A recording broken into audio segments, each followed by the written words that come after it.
time of year, everybody has exercise on the brain. But what do you do when your bust a move is broken or non-existent? Today, I talk with an unlikely fitness expert to help me find my exercise bliss. Hopefully, she'll help you find yours. Join us. Welcome back to kimTV, where lifestyle elevates your life, body, food, style, and soul. I'm your host, Kim Castle. As I shared in the last episode of kimTV, and if you didn't get a chance to watch that video, you can check it out right there. I shared about my unique but not uncommon experience with exercise. I was on this pursuit, this never-ending pursuit of being skinny. Interesting thing was that I was already thin. Now I need a healthier, more sustainable approach to exercise, and where else to find it but an exercise expert. So joining me today is Jeanette DePatty. Hi. Hi, thank you so much for joining me today. Oh, I'm having so much fun. I love your story. You really are an inspiration. What made you decide to claim that and say, I am an exercise expert? I was looking for a diet book, but like not just any diet book, like like the diet book that was going to be perfect. And Right. And while I was looking for that diet book, I came completely by chance across an expose on the diet and fitness industries. And I learned that there's a lot of things that we think we know about health and fitness and weight that just aren't true. One of the things that I learned is that my chances of becoming a thin person and staying a thin person were somewhere in the neighborhood of 5 to 10%. Based off of what? Based off of a lot of research that's done on how much long-term success there is in significant weight loss. It's Gotcha. really in the 5 to 10% range. No matter what you do, no matter how you approach it or what you call it, the success rate is not really high. And I had been putting my life completely on hold, right? Like when I'm thin, then I'll do what I want. Then I'll, be on TV, and then I'll teach exercise and all these things that I wanted to do. And when I read that statistic, I was like, 5 to 10%. If I base my life on becoming and staying thin, I'm giving myself a 5 to 10% chance of ever starting my life. I spent 20 years being obsessed with becoming a thin person because everybody in my life told me, well, you can't have a life unless you're thin.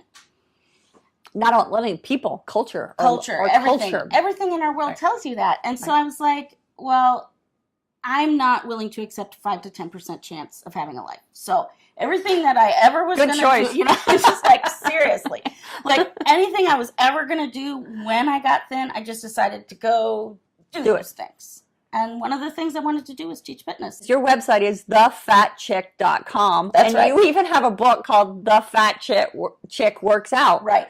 How do people respond to you? There's a lot of people that when they see that, they're relieved. There are some people that are weirded out by it, but a lot of people are really relieved and they feel excited that they have somebody who looks more like them, who they can relate to work out with. It also kind of gets it out of the way because I can't hide the fat. In fact, it's not like it can be a big secret. Right. Once you get over the idea that exercise is going to make you into somebody who looks like a supermodel, and you start focusing on what exercise actually is really great at, exercise is awesome. Yeah. It helps you sleep better, helps you feel better, makes you feel better about yourself, gives you better sex life. These are awesome things. You should put that on the bottle. Yeah, seriously, right?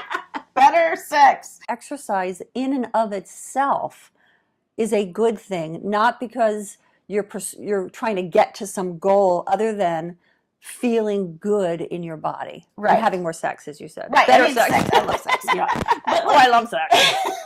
The thing is that if you want life changes to be sustainable, and if you want life changes to last for your whole life, they have to be coming from a place of self-love and self-worth. How would you suggest somebody going about finding their bliss in exercise? You really need to spend some time finding some form of exercise that is fun for you, right? And we're talking a lot about sex today, so I'm just going to say that's a form. Exercise. Well, yes, that's really one of the You most put your fun. Fitbit on and you go to town. Yeah, you probably don't want to tell your partner that's what it's about at the time. Like, I find that can be like A little off-putting. Yeah. But I think exercise is like sex. If you're not having fun, you're not doing it right. It really should be fun. But sometimes you really have to take some time to find what you like. And it might not be the first thing you try or the third thing you try. It might not even be the eighth thing that you try. You may have to go on some fitness dates. And think outside the box. You know, there's this notion that, oh, if I'm a beginner, I can only do this, I can only do this.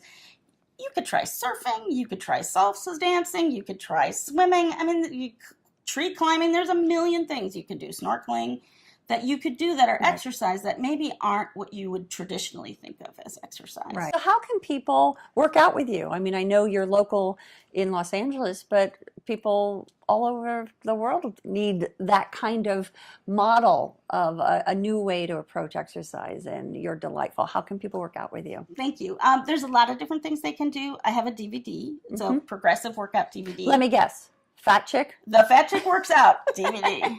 Right? Spaceballs, the blanket. And then, I have some online workouts. I have a new app that's coming online. Oh, yeah. Tell me about the app. What's it called? It's called Dance to It. And we're going to be dancing to really awesome, popular music that lives on your iPod or your iPad.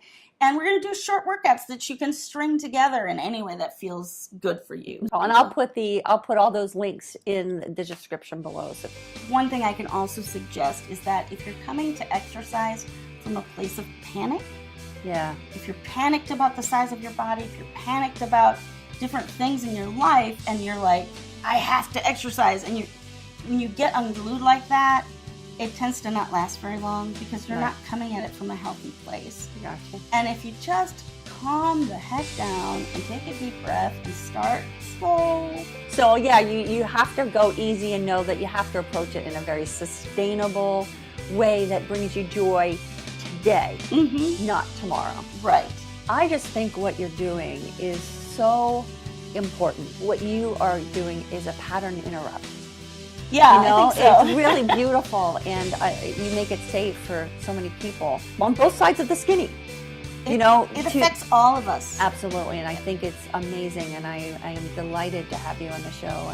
I hope you enjoyed that interview as much as I did. It was comforting, and really realized that the primary driver of exercise is to feel good in your body, not to get somewhere.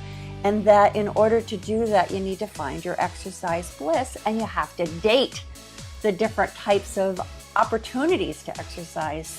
What are you going to do for your exercise bliss? Let me know in the comments below. Thank you so much for tuning in to kimTV. Thank you so much for inviting me to be a part of your world.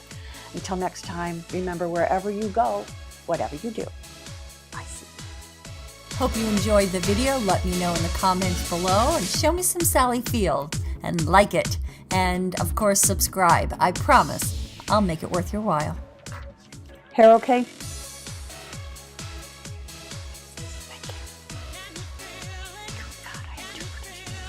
All right, we'll see. Okay, yeah. Makes me tingle.